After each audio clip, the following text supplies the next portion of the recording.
अब हुकूमत और तहरीक इंसाफ के माबैन चल क्या रहा है? कोई बैकडोर चैनल ऑपरेट कर रहा है, कोई बातचीत हो रही है, कोई बामानी मुज़ाकरात हो रहे हैं, कोई इसमें मस्बत पेशरफ्त हुई है? इस वक्त बात करेंगे। इस वक्त पाकिस्तान मुस्लिम लीग नून के मरकजी रहनुमा वफाकी वज़ीर कैसर अहमद शेख साहब ने भी ज्वाइन किया है। अस्सलाम वालेकुम कैसर अहमद शेख साहब, बहुत बहुत शुक्रिया आपके वक्त के लिए। गुज़श्ता रोज़ डॉक्टर तारिक फजल चौधरी साहब फरमाते हैं कि हुकूमत और तहरीक इंसाफ के माबैन मामलात सीज़ फायर से आगे चले गए हैं, तो क्या कोई मस्बत पेशरफ्त हो रही है, और अगर मस्बत पेशरफ्त है तो क्या है? बिस्मिल्लाहिर्रहमानिर्रहीम।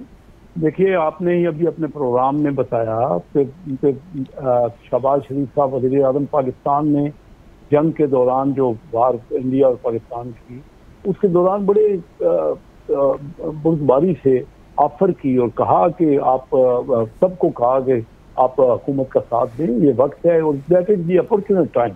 इससे ज़्यादा बेहतर और क्या वक्त हो सकता है। और मैं समझता हूँ कि इस वक्त का ज़रूर फ़ायदा उठाना है PTI ने, क्योंकि मुसलसल तसल से उनको कोई बेनिफिट तो मिला नहीं। उन्होंने क्या खोया और क्या पाया, उनको अपना खुद असेसमेंट करना चाहिए। सिर्फ जिदबाजी और ना करने से तो मसले हल नहीं होते। हमेशा टेबल पर बैठ के और मुज़ाकरात किए जाते हैं और गिव एंड टेक से कोई ना कोई लचक दिखाई जाती है, तभी दुनिया में किसी किस्म का भी कोई मामला। जी शेख साहब, ये बात दुरुस्त है, लेकिन मेरा सवाल है कि क्या कोई बामानी बाज़ाब्ता मुज़ाकरात का आगाज़ हो चुका है? हुकूमत और PTI के माबैन गुफ्तगू हो रही है, चैनल ओपन हो गया है? देखिए, आपका जो सवाल मेरे से है, तो मुझे तो इस बात का कोई इल्म नहीं है। ज़ाती तौर पे हमारी कोई काफ़ी अरसे से कैबिनेट मीटिंग भी नहीं हुई कि उसमें कोई बात का इजहार वो कुछ दिन हो गए ना, क्योंकि जंग का माहौल था और तमाम हुकूमत और हमारे प्राइम मिनिस्टर साहब बिजी रहे। तो मैं तो कुछ आपको कैटेगोरिकली ये नहीं बता सकता कि बाकायदा आगाज़ हुआ है कि नहीं। ख़बरें आपकी के थ्रू मीडिया से आ रही हैं कि बानी PTI ने अपना इजहार किया है, और यही तरीके, और कोई ऑप्शन ही नहीं है ना। देखिए सर, ये इजहार बानी PTI ने किया है सर, ये इजहार बानी PTI की जानिब से है या फिर वज़ीर आज़म के उस इजहार का नतीजा है जो उन्होंने on the floor of the house किया था? पेशकश की बात की तो बानी PTI ने खामोशी का अख्तियार की, तो ये तो बड़ी क्लियर है ना कि वो, और होना भी यही चाहिए। इसमें कोई तसल नहीं है, कोई हार जीत नहीं है, मुल्क के मफादात हैं। इस वक्त तो मुल्क बहुत संजीदा, आप देख रहे हैं कि एक बुरानी कैफियत है। इंडिया हमारा असली दुश्मन जो है वो पाकिस्तान के खिलाफ साजिशें कर रहा है, और किसी भी वक्त वो देखिए अभी तक उनकी जो है बदनीयती, उस पर हमें कुछ पता नहीं कि किस किस्म का वो एक्शन करें।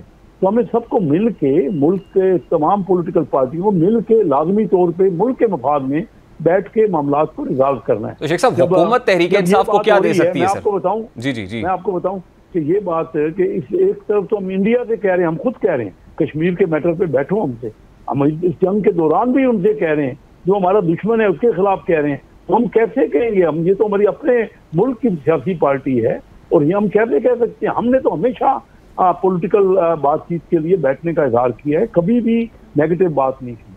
और ये अपॉर्चुनिट मौका है, और ख़ास तौर पे अमेरिका ने जो इस तरह दबाव डाला है इंडिया पे, मैंने अपनी लाइफ में कभी इस किस्म का दबाव, बहुत पर्टिनेंट, एक सही दबाव जो बिजनेस के लिए है। मोदी को पता है कि उसकी मईशत जो है वो बहुत जवाल पजीर हो जाएगी, और वो अपने इलेक्शन में भी अपनी पॉपुलैरिटी भी लूज कर रहे हैं। तो इस दौरान अमेरिका ने जो जिस किस्म का दबाव डाला इंडियन प्राइम मिनिस्टर पे और उनकी हुकूमत ने, मैं समझता हूँ कि बहुत सही है। कश्मीर का मसला भी उजागर हुआ है और बिल्कुल ये मामला हल होंगे, और इसमें भी बानी PTI को भी चाहिए कि PTI भी इसमें शामिल हो, जो मुज़ाकरात हों किसी किस्म के, हमारे कोई भी पॉलिटिकल मुद्दा, उसमें भी अपनी राय दें वो, और मिल बैठ। शेख साहब, मैं तो इस वक्त पाकिस्तान तहरीक इंसाफ के साथ एंगेजमेंट की बात कर रहा हूँ ना। जाहिर है ये जो इंडिया वाला फ्रंट है उस पर तो तमाम पॉलिटिकल क़यादत का कंसेंसस है, अल्हम्दुलिल्लाह सारे सेम पेज पे हैं, उसको अप्रिशिएट भी किया गया दोनों तरफ से। मैं इस वक्त PTI के साथ एंगेजमेंट की बात कर रहा हूँ कि हुकूमत अब at this point in time PTI को क्या दे सकती है? सर, मैं भी तो यही बात कर रहा हूँ, PTI के साथ हमने यही ऑफर किया है, भाई देना या ना देना से हुई है, आए बैठे, आप अपनी डिमांड करें, हम अपना आपको बताएंगे, और इंशाल्लाह जब बैठा जाता है ना, मैंने अपनी पूरी जिंदगी में ये देखा है कि जब भी बैठा जाता है कुछ ना कोई लेके उठा जाता है। ये तो नहीं होता कि बिल्कुल वन साइडेड होता है, और कई बार ये ज़ाहिर हो चुका है कि हम ये प्रेसिडेंट आसिफ जरदारी साहब ने अपनी प्रेसिडेंशियल स्पीच में कहा कि तमाम पार्टीज को 2-2 कदम पीछे हटना चाहिए। तो इतनी बड़ी इंडिकेशन तो हम सब हर वक्त दिए। नहीं शेख साहब, लेकिन इससे पहले भी पीटीआई से मुज़ाकरात के अदवार नाकाम हुए ना, उनका मुतालबा तो बड़ा कैटेगोरिकल है, और वो ये कि नए इंतखाबात कराए जाएं। वो 9 मई के ऊपर इंक्वायरी की बात करते हैं, 26 नवंबर की बात करते हैं, और फिर जाहिर है कि पाकिस्तान तहरीक इंसाफ बानी पीटीआई की रिहाई का मुतालबा भी करती है। ये मुतालबा अगर देखें ना, फिर बैठना क्या है? बैठने का मकसद तो ये है कि जो अपना पॉइंट ऑफ व्यू है इस पर बैठ के अपनी राय दें। कभी भी बैठा जाए। अब कश्मीर पे आप देखिए ना कि इंडिया कहता है नहीं जी कश्मीर मेरा है, मैंने पूरा एनेक्स कर लिया है। हम कहते हैं कि उसमें रायशुमारी कराई जाए और उसमें अक़वाम मुत्तहिदा की करारदाद पर अमल किया जाए। फिर भी हम बैठने को तैयार हैं ना। अगर पहले ही तय हो जाना होता तो फिर ये टेबल टॉक का या डायलॉग का मकसद क्या होता है? तो हम तो कई बार पीटीआई को समझा चुके हैं कि आप आइए, ये जो आपने टसल लगा रखी है और ये आप जो कहते हैं कि हमने बैठना ही नहीं है, ना बैठने से तो कभी कोई मसला ही नहीं हुआ। ये 78 साल में कश्मीर क्या हुआ? तो अपने दुश्मन के खिलाफ भी बैठने को तैयार है, तो पीटीआई के साथ क्यों नहीं बैठेंगे?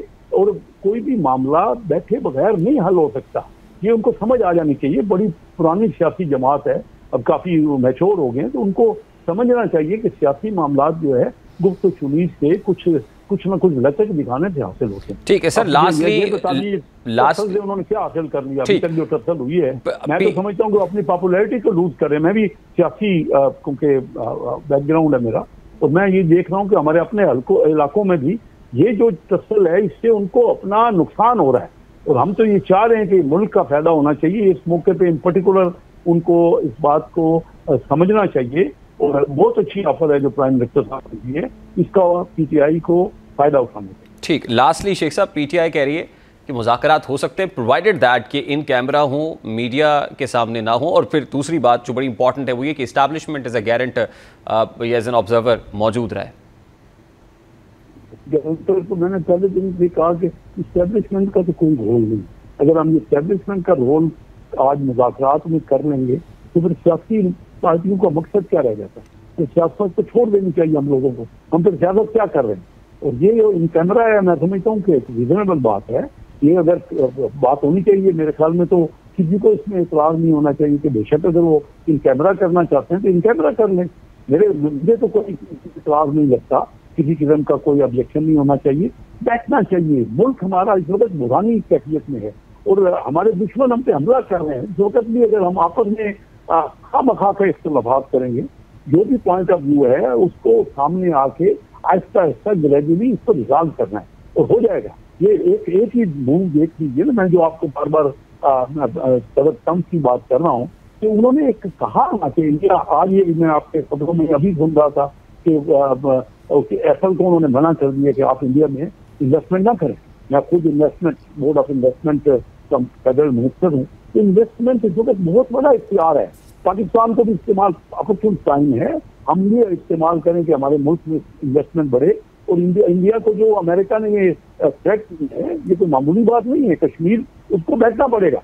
कितने अर्से से ये कत्ल कर लेगा इंडिया, इससे उसको क्या बेनिफिट मिलेगा अगर उसकी इकानमी को नुकसान पहुंचा है? और अमेरिका जैसा मुल्क भी अगर उनको ये कहते हैं कि हम आपसे ट्रेड कम कर देंगे, तो एक बहुत बड़ा एक्स्ट्राऑर्डिनरी इख्तियार है। ये पहली बार कभी भी इस्तेमाल हुआ। मैं अपनी लाइफ में कभी बिजनेसमैन हूँ, लेकिन ऐसा हथियार मैंने नहीं देखा जो एक्सपर्टिमेंट है और जिसकी हर मुल्क को इस वक्त जरूरत है कि इन्वेस्टमेंट कहाँ होती है।